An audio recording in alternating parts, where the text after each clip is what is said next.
izin kami di Kabupaten Puncak ini, penyelenggaraan pemerintahan, pelayanan kemasyarakatan dan pembangunan berjalan di tempat.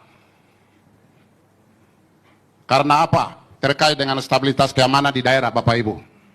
Oleh karena itu, pada pertemuan yang luar biasa ini kita bicara di atas kertas itu manis-manis, bagus-bagus, tapi kita tidak melihat di mana ada beberapa daerah. Tadi Pak Sekda Maibrat sampaikan bahwa kondisi rakyat kita hari ini dari Pegunungan Bintang sampai dengan Maibrat, kondisi masyarakat kita sangat memprihatinkan.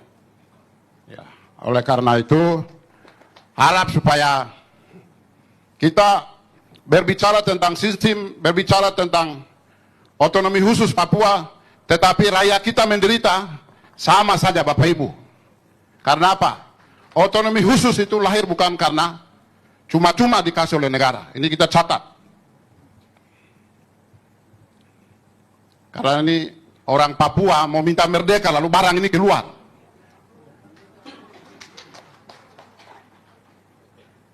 Kemarin Pak Dr. Agus Gumilar menyampaikan bahwa data pendidikan setanah Papua itu 600 anak tidak bersekolah hari ini. 600.000. Belum berbicara tentang kesehatan, belum berbicara infrastruktur. Oleh karena itu, pada kesempatan ini saya menyampaikan bahwa kondisi Kabupaten Puncak, kondisi Kabupaten Intan Jaya, kondisi Pegunungan Bintang, kondisi Jagokimon, Dugama, Maibrat, Tambrau, rakyat sekarang tidur di tenda-tenda, Pak. Hari ini rakyat tidur di tenda-tenda. Ini pada kesempatan ini pada abang saya Pak Ketua Komite Eksekutif ada di sini, jadi ada 12 poin kemarin dibuat oleh para bupati. Salah satu poin ke-13 adalah berbicara tentang stabilitas keamanan di tanah Papua. Saya masukkan itu, Pak. Pak Sekda saya, Sekda Provinsi Papua Tengah, tolong laporkan Pak Gubernur. Memang kita tahu bahwa kewenangan stabilitas daerah ada di pemerintah pusat.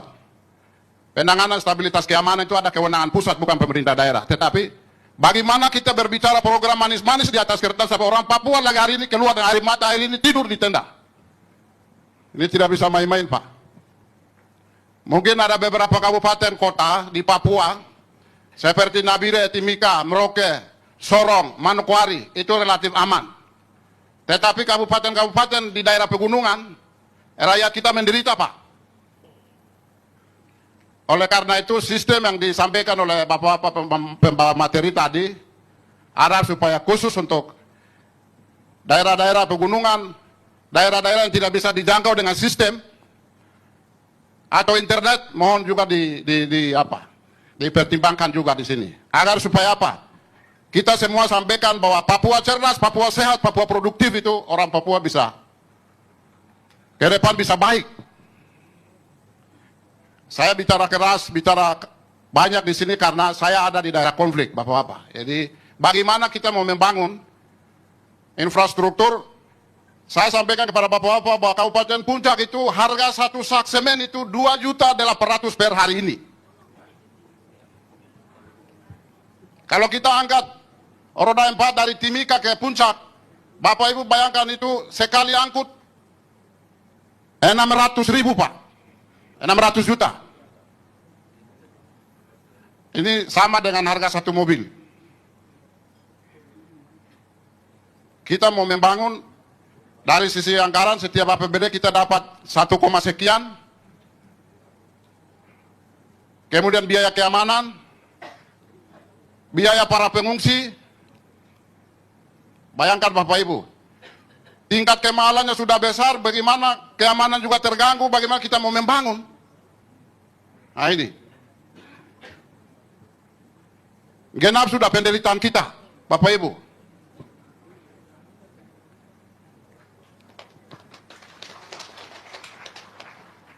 Jadi otonomi khusus ini kan sudah lewat 25 tahun lebih, Bapak Ibu. Oleh karena itu ke depan tolong negara diatur baik supaya orang Papua tidak mati, orang Papua tidak keluar air mata, orang Papua tidak berdarah-darah terus di atas tanah ini. Sekali lagi, abang saya Pak Komite Eksekutif, ada juga BP3 OKP. Ya, harap supaya tujuan dari kedua lembaga ini kan artinya apa? Mempercepat pembangunan otonomi khusus Papua. Ya, hal ini tidak bisa main-main. Bapak-bapak hari ini tolong bicara dengan Pak Menteri Dalam Negeri sampai dengan Pak Presiden supaya tolong bicara tentang stabilitas keamanan tanah Papua. Jangan bicara program pendidikan kesehatan. Kami di puncak ini pendidikan kesehatan tidak jalan, Pak.